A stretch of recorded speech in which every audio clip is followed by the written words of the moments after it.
আসসালামু আলাইকুম প্রিয় ভাই বোনেরা, সবাই কেমন আছেন? আশা করি আল্লাহর রহমতে আপনারা সবাই ভালো আছেন। চলে আসলাম আরও একটি ভিডিও নিয়ে। তো আমি চলে আসছি এখন গাজীপুর কোনাবাড়ি, এখানে একটা এসি ফিটিং করতে। এসিটা হচ্ছে আমাদের র্যাঙ্কস কোম্পানির 1 টনের মেশিন।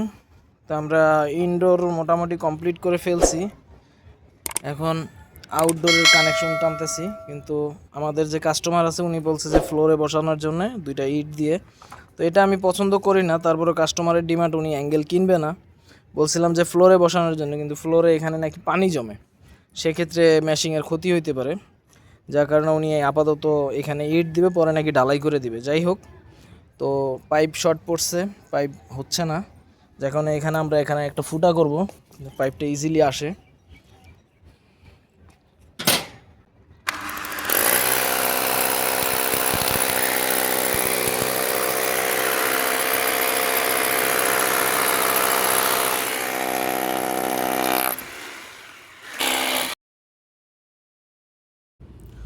তো আমরা এখন পাইপের ফুটা করে ফেললাম। তো এখন আমরা এখান দিয়ে ইজিলি পাইপটা ঢুকাই ফেলতে পারবো। তো এখন আমাদের পাইপ যেটা শর্ট পড়ার কথা ছিল সেটার থেকে এখন আর বাঁচবে, এখন আমরা কাজটাও আরও সুন্দর করে করতে পারবো। তো এখানে আমার যে হেল্পার আছে, টেকনিশিয়ান আছে, ওকে নামাই দেওয়া হয়েছে। তো আমরা এখন এটা পাইপটা বের করবো। এইভাবে কিছু কিছু কাজ উপস্থিত বুদ্ধি দিয়ে করতে হয়। তাহলে এটা যদি আমি না করতাম তাহলে হয়তো দেখা গেল যে কাস্টমারের অনেক কিছু টাকার পাইপ লাগতো, ঠিক আছে। এখন যেহেতু তামার পাইপ, এটা একটু দাম বেশি, যতটুকু সেভ রেখা কাস্টমারকে কম টাকার ভিতরে কাজ করে দেওয়া যায়। কারণ এসি একটা পুরান এসি শিফটিং করা, খোলা ফিটিংয়ের বিল, সার্ভিসিং, এমনি সেমনি অনেক কিছু খরচ হয়ে যায়, অনেক টাকা খরচ হয়ে যায়। তো যতটুকু পারি আপনারাও পারবেন যে কাস্টমারের যত কম টাকার মধ্যে এসিটা খোলা ফিটিং করা যায়। কারণ কাস্টমার যদি না বাঁচে আমরাও তো বাঁচতে পারবো না, কাস্টমার আগে বাঁচাইতে হবে।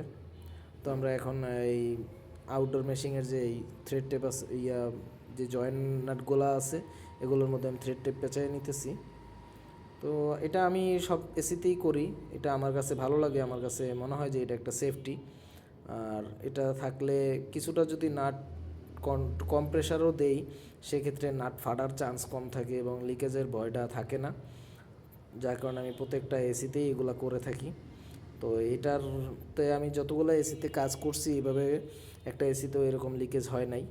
কিন্তু অনেক টেকনিশিয়ান দেখি যে, বা অনেকেই দেখি যে লাগানো হয়েছে কোনো থ্রেড টেপ ছাড়া, ট্যাপলন টেপ ছাড়া লাগানো হয়, এত প্রেশার দিয়ে এগুলা লাগানো হয় যে পরবর্তীতে কোনো টেকনিশিয়ান যায় যে খুলবে সেটার আর অবস্থা থাকে না।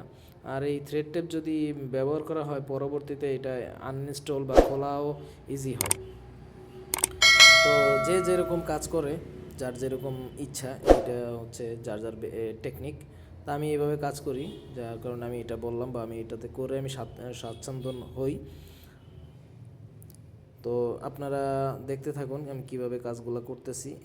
এটা একটা সেলারেন্স আর একটা সেলারেন্সকে ধরে তারপর কাজ করতে হবে, নাহলে দেখা গেল যে প্রেশারের ঠেলায় ওই নিচের যে পাইপটা আছে ওইটা হয়তো সমস্যা হইতে পারে, গ্যাস ফাইটে যেতে পারে, যে কোনো দুর্ঘটনা ঘটতে পারে।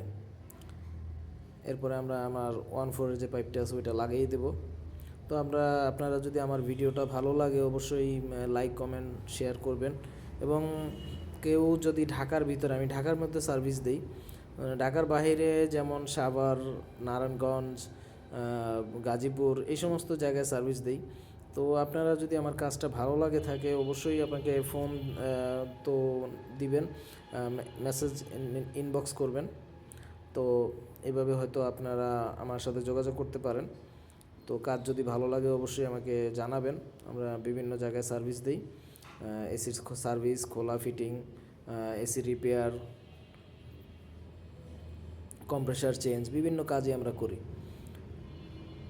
তো আমি শুধু এসির কাজই করি না, ফ্রিজের কাজও করি। Fridge, washing machine, micro oven, blender machine, এগুলা আসলে একজন টেকনিশিয়ানের সব কিছু করতে হয়।